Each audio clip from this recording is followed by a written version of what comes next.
말씀으로 주님과 교제하고 동행한 주님을 함께 나누는 월평동산교회입니다. 6월 셋째 주는 사울과 다윗의 연약함을 대조하는 본문들이었습니다. 저는 오늘 사울의 죽음을 보여주는 토요일 본문과 사무엘상 전체 맥락을 한번 짚어보고자 합니다. 사울은 블레셋과의 전투에서 결국 사망하게 됩니다. 하나님이 세우신 왕이었지만 하나님을 가볍게 여기며 하나님의 통치에 순종하지 않고 완악하면서 돌아서지 않는 결과 결국 허망하게 죽게 됩니다. 블레셋의 손에서 구원할 자로 부르심을 받았지만 죽어서도 블레셋에게 능욕을 당하게 됩니다. 사울이 사람의 영광을 구하는 것으로 불순종하는 추락을 시작했다면 마지막 죽음을 앞두고도 여전히 사람에게서 벗어나지 못합니다. 자신의 무기를 든 자에게 죽이라고 한 이유가 무엇입니까? 블레셋이 자기를 모욕할까봐 자신의 부하에게 먼저 죽이라고 한 것이죠. 결국 자기 스스로 자결하게 되죠. 사무엘서를 마감하면서 전체적인 구조를 다시 한번 보십시다. 높이시기도 하시고 낮추시기도 하시는 하나님께 그 하나님을 인정하는 것이 무엇인지 사울과 다윗을 통해서 우리에게 도전하고 있었습니다. 5월 둘째 주에 한번 언급한 대로 사울은 높이시기도 하고 낮추시기도 하시는 하나님께 제대로 반응하지 못했습니다. 다윗도 높아지기도 하고 낮아지기도 하는데 다윗의 반응은 전혀 달랐습니다.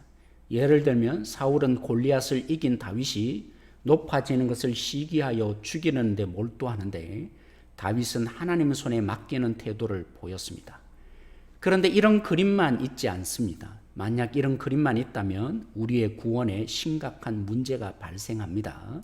사무엘상 24장부터 다윗도 사울과 비슷한 반응을 보입니다. 둘 다 살인하려고 하는데 사울은 끝까지 다윗을 죽이려는 것을 멈추지 않습니다. 하지만 다윗은 나발을 죽일 뻔했는데 아비가일을 통해 복수하지 않게 됩니다. 사울은 두려움에 결국 하나님이 가장 싫어하는 신접한 여인을 불러내고야 맙니다.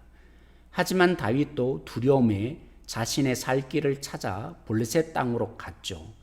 여기에 하나님이 개입하심으로 블레셋 편에 서지 않고 승리자가 됩니다. 우리는 모든 삶을 다스리는 하나님을 인정해야 합니다. 그런데 우리는 다윗처럼 넘어질 때가 있습니다. 그런 우리는 왜 사울처럼 버림을 당하지 않습니까? 우리는 이 땅에 사는 이상 죄에 전혀 안 짓고 사는 완벽한 성화를 이룰 수 없습니다. 우리도 사단의 유혹과 핍박으로 인해 넘어지기도 하고 뒷걸음질 치기도 합니다.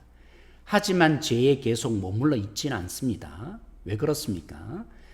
하나님이 우리를 열심을 다해서 하나님의 자녀로 빚어가도록 일하고 있기 때문입니다. 우리가 믿음으로 구원을 입었는데 예수님이 그 은혜로 말미암아 더욱더 은혜를 드러내고자 순종하는 자녀로 선한 일을 행하도록 역사하기 때문입니다.